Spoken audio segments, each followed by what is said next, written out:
ਵਾਹਿਗੁਰੂ ਜੀ ਕਾ ਖਾਲਸਾ, ਵਾਹਿਗੁਰੂ ਜੀ ਕੀ ਫਤਿਹ। ਖੋਜ ਗੁਰਬਾਣੀ ਵਿੱਚ ਆਪ ਸਭ ਦਾ ਸਵਾਗਤ ਹੈ ਜੀ। ਸਭ ਨੂੰ ਜੀ ਆਇਆਂ ਜੀ। ਆਓ ਅਸੀਂ ਸਾਰੇ ਮਿਲ ਕੇ ਪਹਿਲਾ ਸ਼ਬਦ ਦਾ ਉਚਾਰਨ ਤੇ ਉਸ ਤੋਂ ਉਪਰੰਤ ਉਸ ਦੇ ਅਰਥ ਕਰਾਂਗੇ। ਅੱਜ ਆਸਾ ਮਹਲਾ ਪੰਜਵਾਂ ਦੇ 17ਵੇਂ ਸ਼ਬਦ ਦੀ ਵਾਰੀ ਹੈ ਜੀ। ਏਕ ਓਂਕਾਰ ਸਤਿਗੁਰੂ ਪ੍ਰਸਾਦ, ਆਸਾ ਮਹਲਾ ਪੰਜਵਾਂ। ਪੁਰਖ ਪਤੇ ਭਗਵਾਨ ਤਾਂ ਕੀ ਸਰਨ ਗਹੀ, ਨਿਰਭਉ ਭੈ ਪ੍ਰਾਨ ਚਿੰਤਾ ਸਗਲ ਲਹੀ।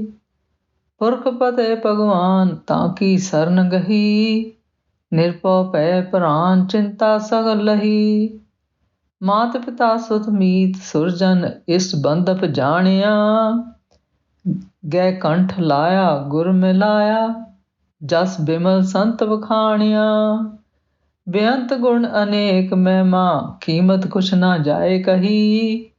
ਪ੍ਰਭ ਏਕ ਅਨੇਕ ਅਲਖ ਠਾਕਰ, ਉਡ ਨਾਨਕ ਤਿਸ ਗਹੀ। ਬੇਅੰਤ ਗੁਣ ਅਨੇਕ ਮਹਿਮਾ, ਕੀਮਤ ਕਛ ਨਾ ਜਾਏ ਕਹੀ। ਪ੍ਰਭ ਏਕ ਅਨੇਕ ਅਲਖ ਠਾਕਰ, ਓਟ ਨਾਨਕ ਤਿਸ ਗਹੀ। ਇਸ ਸ਼ਬਦ ਦੀ ਪਹਿਲੀ ਪੰਕਤੀ ਹੈ ਜੀ। ਪੁਰਖ ਪਤੇ ਭਗਵਾਨ ਤਾਂ ਕੀ ਸਰਨ ਗਹੀ। ਗੁਰੂ ਜੀ ਆਖਦੇ ਹਨ, ਸਰ ਪੁਰਖਾਂ ਦਾ ਪਤੀ ਜੋ ਹੈ ਉਹ ਭਗਵਾਨ ਹੈ। ਭਾਵ ਜੋ ਸਾਰੀ ਸ੍ਰਿਸ਼ਟੀ ਹੈ ਉਹ ਕਰਤਾ ਪੁਰਖ ਨੇ ਸਾਜੀ ਹੈ ਜੀ। ਉਹ ਹੀ ਉਸਦਾ ਕਰਤਾ ਧਰਤਾ ਸਵਾਮੀ ਮਾਲਕ ਹੈ ਜੀ। ਅਤੇ ਗੁਰੂ ਜੀ ਆਖਦੇ ਹਨ, ਉਸ ਸਭ ਪੁਰਖਾਂ ਦਾ ਪਤੀ ਭਗਵਾਨ ਹੈ ਤੇ ਅਸੀਂ ਉਸ ਦੀ ਗੁਰਸ਼ਬਦ ਗੁਰਬਾਣੀ ਨਾਮ ਦੁਆਰਾ ਸ਼ਰਨ ਫੜੀ ਹੈ ਜੀ, ਗ੍ਰਹਿਣ ਕੀਤੀ ਹੈ ਜੀ। ਅਗਲੀ ਪੰਕਤੀ ਹੈ ਜੀ। ਨਿਰਭਉ ਭੈ ਪ੍ਰਾਨ ਚਿੰਤਾ ਸਗਲ ਲਹੀ। ਗੁਰੂ ਜੀ ਆਖਦੇ ਹਨ, ਉਹਨੇ ਮੇਰੇ ਪ੍ਰਾਣ ਨਿਰਭਉ ਹੋ ਗਏ ਹਨ, ਨਿਡਰ ਹੋ ਗਏ ਹਨ।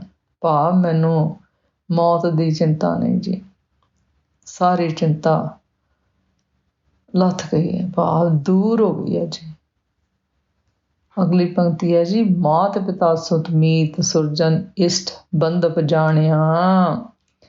ਗੁਰੂ ਜੀ ਆਖਦੇ ਹਨ, ਮਾਂ ਪਿਓ ਪੁੱਤਰ ਮਿੱਤਰ ਸੁਰਜਨ ਭਾਵ ਸੁਰਦ, ਇਸ਼ਟ ਬੰਧਪ ਪਿਆਰੇ ਭਾਵ ਸਾਖ ਸੰਬੰਧੀ, ਅਸੀਂ ਸਭ ਕੁਛ ਉਸ ਕਰਤਾ ਪੁਰਖ ਪਰਮੇਸ਼ਰ ਨੂੰ ਜਾਣਿਆ ਹੈ ਜੀ। ਉਹੀ ਸਭ ਸਾਡਾ ਸਭ ਕੁਛ ਹੈ ਜੀ। ਅਗਲੀ ਪੰਕਤੀ ਹੈ ਜੀ। ਗੈ ਕੰਠ ਲਾਇਆ ਗੁਰ ਮਿਲਾਇਆ, ਜਸ ਬਿਮਲ ਸੰਤ ਵਖਾਣਿਆ। ਗੁਰੂ ਜੀ ਆਖਦੇ ਹਨ, ਜਦੋਂ ਪਰਮੇਸ਼ਰ ਈਸ਼ਵਰ ਨੇ ਆਪਣੀ ਕਿਰਪਾ ਕਰਕੇ ਗੁਰਸ਼ਬਦ ਗੁਰਬਾਣੀ ਨਾਮ ਨਾਲ ਸਾਨੂੰ ਲਗਾਇਆ ਜੀ, ਤਾਂ ਸੰਤਾਂ ਨਾਲ ਮਿਲ ਕੇ ਬਿਮਲ ਭਾਵ ਉਜਲ, ਉਸਦੇ ਉਜਲ ਗੁਰਸ਼ਬਦ ਗੁਰਬਾਣੀ ਨਾਮ ਦੇ ਗੁਣ ਗਾਏ ਜੀ। ਅਤੇ ਪਰਮੇਸ਼ਰ ਨੇ ਆਪਣੀ ਕਿਰਪਾ ਕਰਕੇ ਸਾਨੂੰ ਗਲ ਨਾਲ ਲਗਾ ਲਿਆ ਜੀ, ਭਾਵ ਸਾਨੂੰ ਨਾਲ ਲਗਾ ਲਿਆ ਜੀ। ਤੇ ਪਰਮੇਸ਼ਰ ਦੀ ਮਿਹਰ ਸਦਕਾ ਸਾਨੂੰ ਪਰਮੇਸ਼ਰ ਦੇ ਨਾਲ, ਉਸ ਪਰਮੇਸ਼ਰ ਦੇ ਨਾਲ ਲਿਵ ਲੱਗ ਗਈ ਜੀ, ਉਸ ਦੀ ਸੋਝੀ ਹੋ ਗਈ ਜੀ। ਅਗਲੀ ਪੰਕਤੀ ਹੈ ਜੀ। ਬੇਅੰਤ ਗੁਣ ਅਨੇਕ ਮਹਿਮਾ, ਕੀਮਤ ਕੁਛ ਨਾ ਜਾਏ ਕਹੀ। ਗੁਰੂ ਜੀ ਆਖਦੇ ਹਨ, ਉਸ ਪਰਮੇਸ਼ਰ ਦੇ ਜੋ ਗੁਣ ਹਨ ਉਹ ਬੇਅੰਤ ਹਨ, ਮਹਿਮਾ ਵੀ ਉਸਦੀ ਅਨੇਕ ਪ੍ਰਕਾਰ ਦੀ ਹੈ ਜੀ, ਅਤੇ ਉਸ ਪਰਮੇਸ਼ਰ ਦੀ ਕੀਮਤ ਵੀ ਆਖੀ ਨਹੀਂ ਜਾ ਸਕਦੀ ਜੀ। ਇਹ ਸਭ ਕੁਛ ਕਹਿਣ ਸੁਣਨ ਤੋਂ ਬਾਹਰ ਹੈ ਜੀ। ਅਖੀਰਲੀ ਪੰਕਤੀ ਹੈ ਜੀ। ਪ੍ਰਭ ਏਕ ਅਨੇਕ ਅਲਖ ਠਾਕਰ, ਓਟ ਨਾਨਕ ਤਿਸ ਗਹੀ। ਗੁਰੂ ਜੀ ਆਖਦੇ ਹਨ, ਜੋ ਅਨੇਕਾਂ ਵਿੱਚ ਭਾਵ ਸਾਰੀ ਸ੍ਰਿਸ਼ਟੀ ਵਿੱਚ ਪੂਰਨ ਇੱਕ ਅਲਖ ਪਰਮੇਸ਼ਰ ਠਾਕਰ ਹੈ ਜੀ।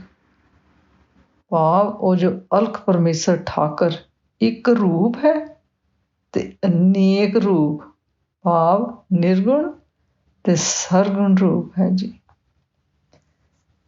ਗੁਰੂ ਜੀ ਆਖਦੇ ਹਨ, ਗੁਰਮੁਖ ਜੀ ਨੇ ਉਸ ਕਰਤਾਪੁਰ ਪਰਮੇਸ਼ਰ ਦੀ ਓਟ ਗ੍ਰਹਿਣ ਕੀਤੀ ਹੈ ਜੀ। ਉਸ ਦੇ ਨਾਲ ਲੜ ਗੁਰਸ਼ਬਦ ਗੁਰਬਾਣੀ ਨਾਮ ਦੁਆਰਾ ਲੱਗੇ ਹਨ ਜੀ। ਇਸ ਸ਼ਬਦ ਦਾ ਸਾਰ ਇਸ ਤਰ੍ਹਾਂ ਕਰੀਏ ਜੀ। ਗੁਰੂ ਜੀ ਆਖਦੇ ਹਨ, ਇਹ ਭਾਈ ਪਰਮੇਸ਼ਰ ਰੂਪ ਭਗਵਾਨ ਸਭ ਜੀ ਮਨੁੱਖਾਂ ਦਾ ਮਾਲਕ ਸਵਾਮੀ ਹੈ ਜੀ, ਰਚਤਾ ਹੈ ਜੀ। ਉਸਨੇ ਹੀ ਸਾਨੂੰ ਬਣਾਇਆ ਹੈ ਜੀ। ਅਤੇ ਉਸ ਪਰਮੇਸ਼ਰ ਦੇ ਗੁਰਸ਼ਬਦ ਗੁਰਬਾਣੀ ਨਾਮ ਦੀ ਅਸੀਂ ਓਟ ਆਸਰਾ ਲਿਆ ਹੈ ਜੀ।